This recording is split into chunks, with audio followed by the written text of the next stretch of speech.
Well, hello again. Let's just tap that right there. Here we are, weeks 5 through 9. It's been one heck of a ride, and we're here to reflect. And I say, there's no better reflection than a little book that I have here.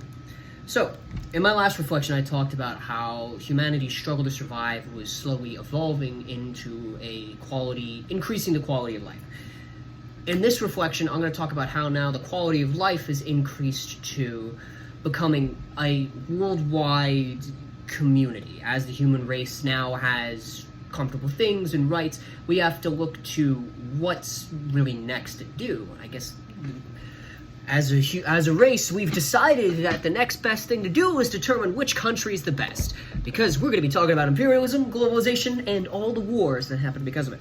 So, in week 5, we talked about imperialism, when one country goes into another country and takes it over just like a tiny bit and sets up trade posts and communicates their ideas and all that. So the shorthand version is Europe and Africa, or Europe and Asia, which has led to some good stuff, but also a lot of bad stuff. A history of oppression in exchange for cell phones being more widely available. You kind of take your pick there. Some wars that were caused by these were wars of liberation, specifically ones that can be found in Cuba, famously in America, in Africa just a little bit, but that's more so in the 1900s when there was the Ethiopian uprising against Italy. But the point of all that is, with imperialism now established, with countries seeking to improve their quality of life now going into other countries in order to bring resources back home, that would lead to topic of week 6, which is World War I. So, World War I wasn't directly caused by imperialism, but imperialism does have a major hand in it. A lot of the alliances were based off of protecting the colonies that imperialism had created, specifically Germany's case having been making an alliance in order to eventually get a colony some way, somehow. And when the assassination of Archduke Ferdinand happened and all of these alliances triggered off, there was a small moment in which there almost wasn't a war. A local issue could have been a local issue, but due to globalization and all these alliances already getting set, Germany wanting a colony and Europe refusing to give them any, World War I happened anyway. World War I was interesting because World War I was particularly noteworthy because it was a era-defining moment of where now modern technology was going to play a huge part in war. Several countries that had previously never fought a war that's more than 2 or 3 countries now were in a world war. All of our existence in this war. And it was devastating. Masses upon masses of people died. It wasn't always balanced, but the point is that so much death and carnage defined World War I, especially because of the technological advances that helped to bring about this death and to propel the world forward. It was a devastating moment that taught countries a lot, that their interactions have consequences, that local events are no longer local. It's going to affect the entire world. So, after the war, of course, comes the after effects. One for America, which was the Great Depression, and depressions could be found everywhere, even in Britain. Week 7 covered these depressions and talked about how there was a minor time right after the war when things were going pretty good. Specifically for America, there was the Roaring '20s, but for Britain, pardon my language, it was kind of crap as soon as the war ended. But these depressions were caused by such a massive engine needed to propel this war that countries were deprived of resources, or in America's case, their money was put into, they were gambling with money they didn't have, and the stock market fell. And so, with now this global economy to look after, so much more was demanded of the people that they weren't able to keep up. They had to readjust from this point. In that readjustment, it would lead into the Second World War, which was mainly just Germany trying to get revenge. But in the Second World War, America was able to pull itself out of its depression along with policies instituted by Roosevelt, his New Deals. And the New Deals I would like to talk about because they helped America tremendously, but that's not really what pulled them out of their economic little stupor there. What really did was participating in World War II, being able to produce all these machines and not really taking any losses industrial-wise because it was happening on foreign shores. So when the Depression started, America took a isolationist policy to try to figure out its stuff all on its own. So it withdrew from the global perspective. What's funny is that it recovered because it got back into the global perspective. And that kind of showed the world that you need to participate in global events now. It's far too connected to ever just leave it alone. If you leave it alone, no matter what you do, you're always going to be behind on some level. America realized that, and so they joined back in. Another defining moment in just world history, European history specifically, was the Cold War.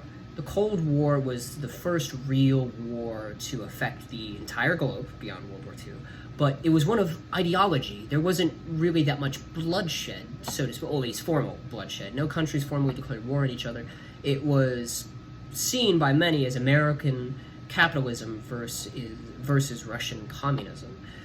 Specifically, disregarding the countries, it was the old way versus this potential new way. The new way affected a lot of countries at first, but they were able to kick it out by the modern turning of the 21st century.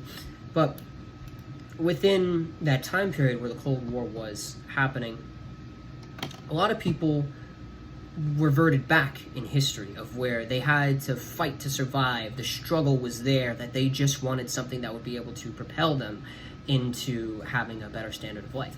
Communism promised that on paper, but the reason it failed is because it couldn't deliver that, because human beings are not designed to have a perfect communist government, because everyone's an individual and people want to look out for themselves primarily.